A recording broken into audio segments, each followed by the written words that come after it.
Hello folks, welcome to the Boneyard Slash YouTube channel. Also an outlet of the Hillbilly Cooking Network. We talk about monkeys, midgets, Bigfoot, Jesus and 45s, anything you want to talk about. We're highly versatile. Promise you, we talk about anything. We got only thing better than Jesus and a 45 is Jesus and two 45s. Those are 1911s. ACP with Wilson Combat extended mags, 10 rounds instead of 8. Promise you folks, any of these guns, they ain't got nothing in the tube. They are empty. I'm sitting here. Gun safety is very important. If you got a 1911 that is loaded, you got one in the tube, it needs to be cocked and locked. Cocked and locked right there. That's the way you carry them. That's the way the military does it. That's the way police does it. It's cocked and locked. Safety right there. Safeties have, as far as I know, never failed on 1911. They've dropped them off 2-story buildings and broke the hammers off of them, and they stayed on safety and locked. But anyway, Wilson Combat 10-round mags. Wilson Combat mags are a little pricey, but they're well worth it. Helps the function of your gun. One's Rock Island. One is from Cimarron Gun Manufacturing out of Fredericksburg, Texas.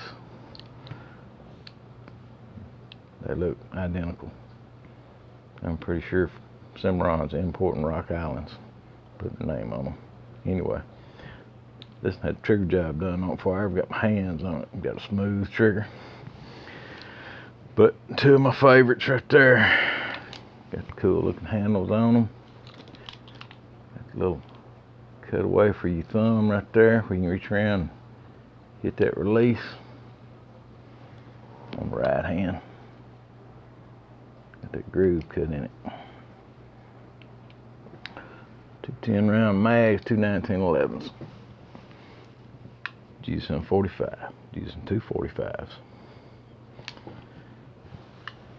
Anyway, not doing any cooking today, but we're going to do some cooking videos. But I tell you what, something I found, I'm a little bit of a prepper. People call it prepping, I don't know. I just live like my parents, my grandparents did. Just keep plenty of groceries around. Enough for 2 or 3 months, few years, whatever. Canned vegetables, you can meat. You grow a lot of what you eat. You grow and kill a lot of meat that you eat in the freezer, in canned or canned goods, dry goods, whatever. But anyway, try to be prepared in case anything happens, whether it's financial or natural disaster or who knows what. But anyway, there's one thing that you can't really store a lot of, and that's butter. Okay, if you get a milk cow, it's a different story. You can churn you some butter every day. Everybody don't have a milk cow. If you're an in-town prepper or even out-of-town prepper living in the country and you don't have time for tending to animals and stuff, but if you want some butter, some red feather real butter. Comes from New Zealand,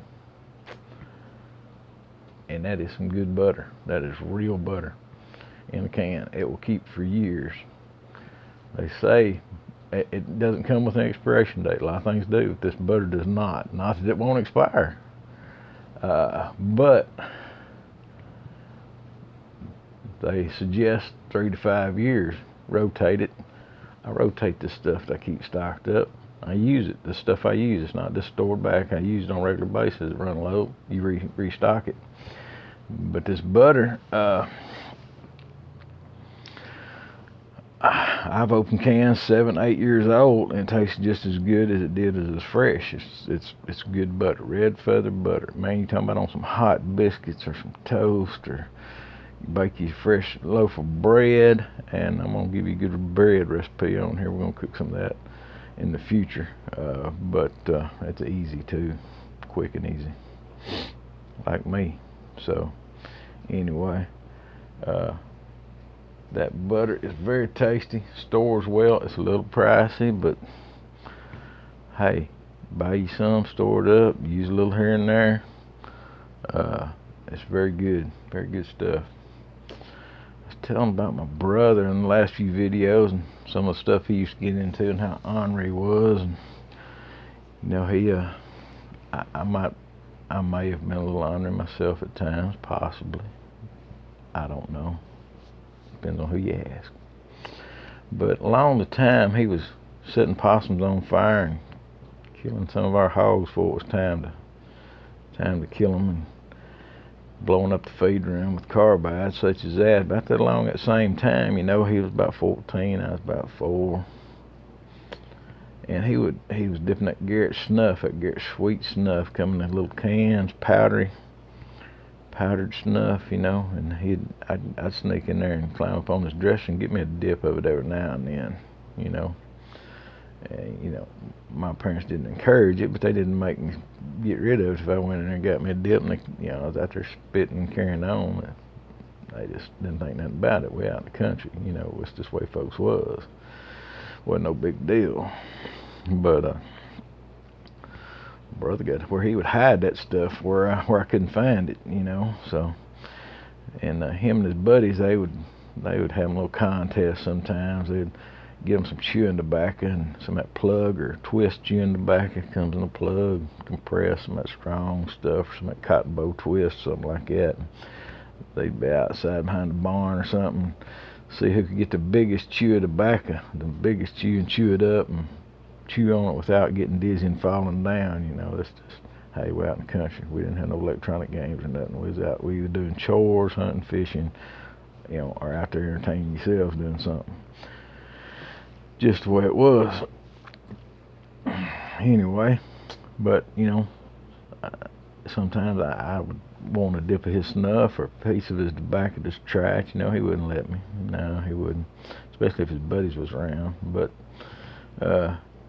anyway, one day him and his one or two of his buddies out there behind the chicken house, and they was dipping snuff, chewing tobacco, standing in the kind of a semicircle there, just talking and chewing, and, you know, and denying me the fun of joining in.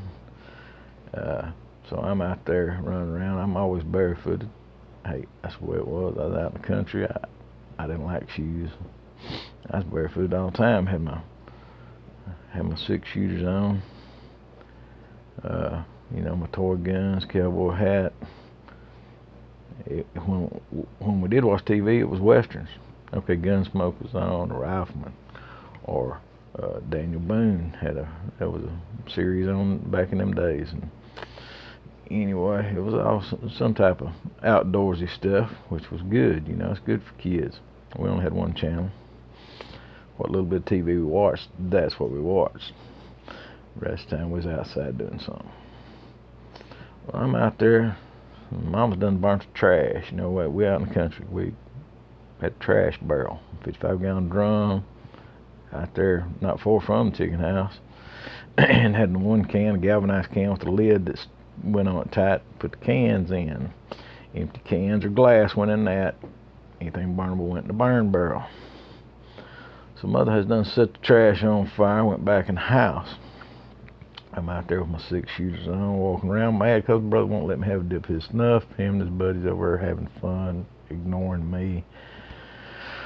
So I'm looking around, and I see the trash is done burnt down. So I'm walking around. You know, I'm a little shorter than that barrel there, that trash barrel. But I get up there, I can get hold of the side and stand up on a little concrete cinder block there beside it, peek off in that trash barrel. It's burnt down, it's barely smoking. And Mother has thrown away a fly swatter, and the end is burned off of it. The plastic end, so a wire handled fly swatter. We didn't throw nothing away till it was plumb wore out. So she been killing lots of flies or whooping lots of kids' butts with it or something. She done wore it out and threw it away.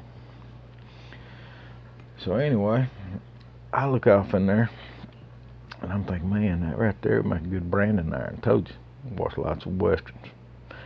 And plus people out there where we was at, they were still branding cows. You know, we wasn't, but my dad had friends. We'd go visit them, be talking to them sometimes while they was working cows, and they'd be branding them or whatever. And you know, stuff I took for granted as a kid. Heck, I thought everybody did it, but anyway, sounded kind of interesting to me when I seen that handle sticking up out of the fire there, you know, and it's sticking up. I got me a stick and hooked in there and flipped it out because it was still kind of hot. Let it cool down a little. And I was looking at it, and you know, I ordered me a branding iron because it was still kind of hot on that one end. I'd stick it on the stick and it sizzle and smoke a little and put 2 dots on there like 2 snake eyes, you know. Oh man, this is branding iron. This is great. So that fire still burning just a little bit, and I'd stick it down in that fire, hold it down there, and get that end red hot. And two ends right there. I'd get them red hot. I'd stick it in a stick, and it would smoke and leave 2 burnt dots in there. I think, man, I sure would like to brand something besides a stick.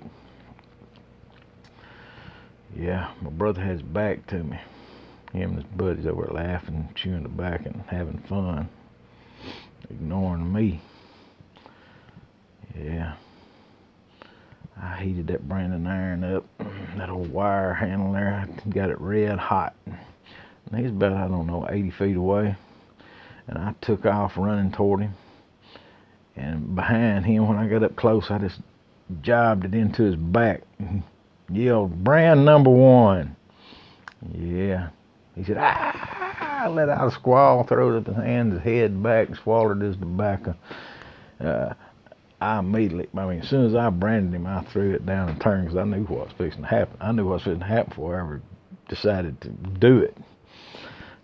Jabbed him, threw it down. He squalled out, and he swallowed his tobacco. And I look over my shoulder, and he's down on his knees, throwing up his tobacco, holding his back. And his buddies, they didn't know what happened. They wasn't paying attention to me. I'm like a little midget that snuck up on them, you know. They scattered, and then they come back around him, seeing what's wrong, and they're looking at his back. And anyway, then he jumps up. Yeah, he's jumps up and chasing me. He's 14, I'm 4. I'm fast, but you know, he's tall, long, and lean. And I got a spot underneath the barbed wire fence. I never used a gate when I was little. I just slid under the fence. And I had one spot wore out. It was smooth. The dirt was smooth. Wasn't even no dust on it. I mean, I was up underneath that barbed wire fence, in and out, however I was going. And by the time I got down in my slide position, about as soon as I got down thinking I was made the escape to the fence, because he's going to have to use the gate, he snatched me right before I went under the fence, pulled me out, whooped my butt. Me and my brother never had a disagreement. He's never whooped my butt before or after, and I probably deserved a whole lot more than what he gave me. But yeah, went and told Mom I got in trouble. Yeah, he had two nice burn marks in his back there, called a snake eye brand, I call them. Cause, yep, looks like 2 snake eyes. It's not a registered brand or anything, but old handle of a fly swatter make a good branding iron for a little kid. I had good imagination. Had to have, you know. Hey, had to entertain ourselves. That's just one of the few things I did. Like I said, a little ornery, not too bad. But anyway, just a little brief thing there about our upbringing, about the butter. 1911's Jesus under 45. Only 2 things you need to survive in this life: Jesus under 45. Or if you're blessed like me, you got Jesus in 245s. That's it. Wilson Combat Extended Mags. A lot of the feed problems on any 1911, if you have a problem, I've never had, but some people, even the nice Kimbers, I don't have a Kimber, but I know family and friends that have and have had issues with them jamming. Switched to a Wilson Combat. The feeder on it makes a difference. It's real tough, sturdy, directional. Even Kimber's got a little flimsy feed flap on it there, and it makes a difference putting a Wilson Combat in it. But anyway, Jesus under 45, join us again. If you don't have my book, get it. Boys Boneyard Slash. If you got it, read it. If you read it, don't judge me. We're gonna have some more stuff, some more exciting things. We're gonna do some cooking. Talk about some Bigfoot. Got all kinds of stories. Gonna have some interesting guests on here as we go along. It's just an ongoing thing, people. GSM 45. Later.